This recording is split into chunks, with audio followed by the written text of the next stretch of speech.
So, hello, I'm David Kitchenham from Pal Media. This is the inaugural Pal Media podcast. Yippee! Okay, so episode 1, social media for business and niche industries. Today I'm joined by Richard Hollis, the editor of Tool Hire and Business Magazine, and the ever popular Skip Hire and Waste Magazine, and Dan Daintree, director of Perfect Associates, who operates the successful plant and machinery and equipment hire company Pal Hire. Hello, gentlemen. Hi. How are we doing? All right. Gentlemen, as I said, this episode is about social media for business and niche industries, and you kind of operate in those worlds. So I'm going to start by asking what we want from social media. So, Richard. Us specifically, or what do we as human beings? Business-wise, what you would expect for your publications? Yep. Well, you want to. It's about putting out personality. Yeah. Really.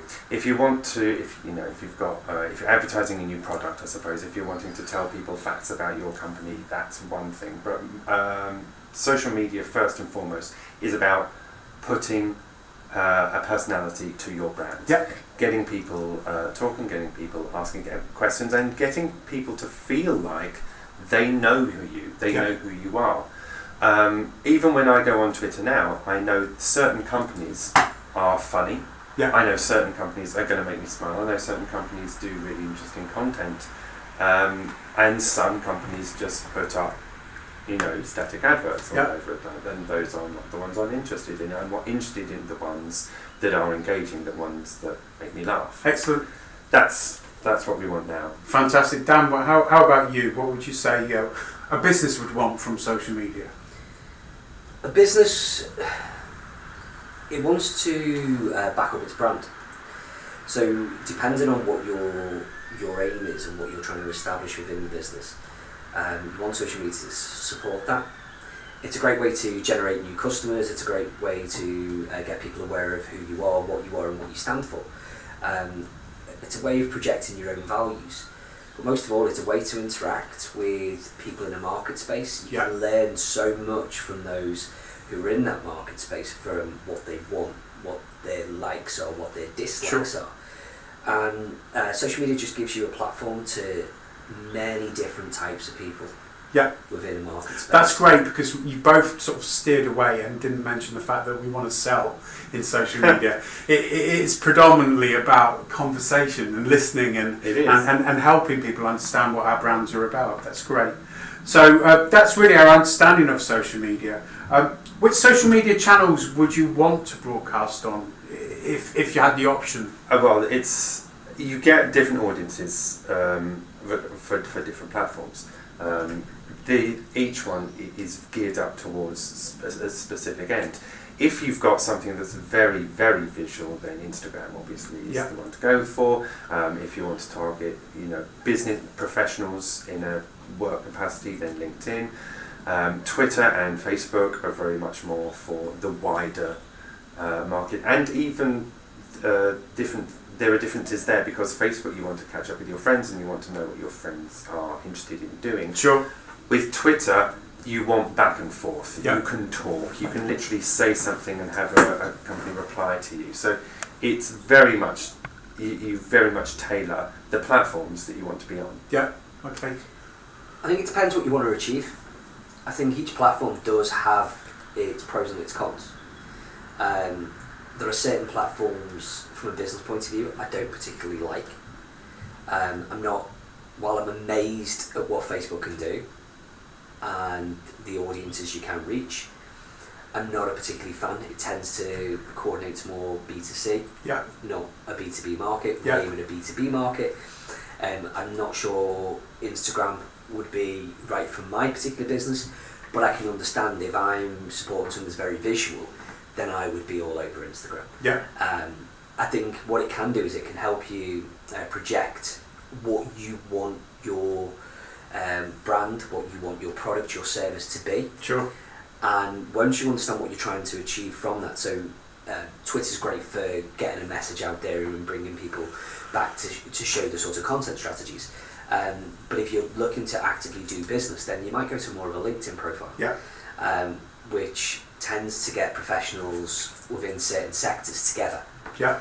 You can do a lot of networking on it, and it's done in a very formal manner. You can actually solve a lot of your problems on sort of LinkedIn and those types of places.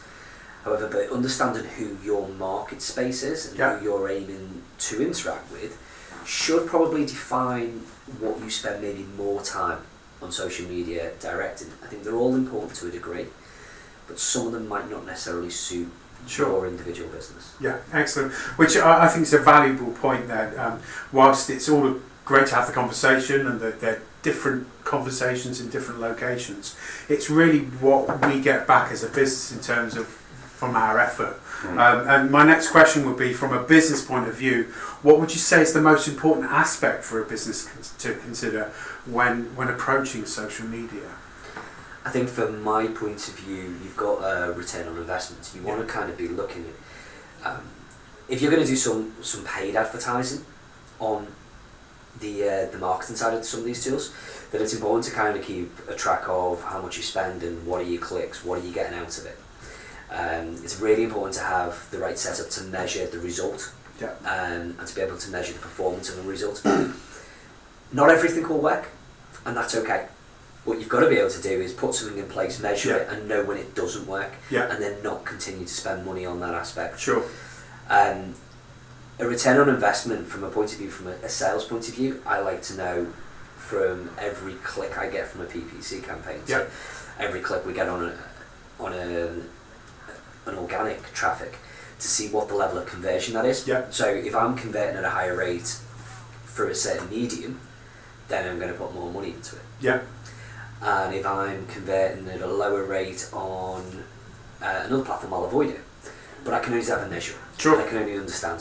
So you tend to want to pick that based on not what you think is good, but what the measurements and what the revenue brings back to your business. So how about your publications, Richard?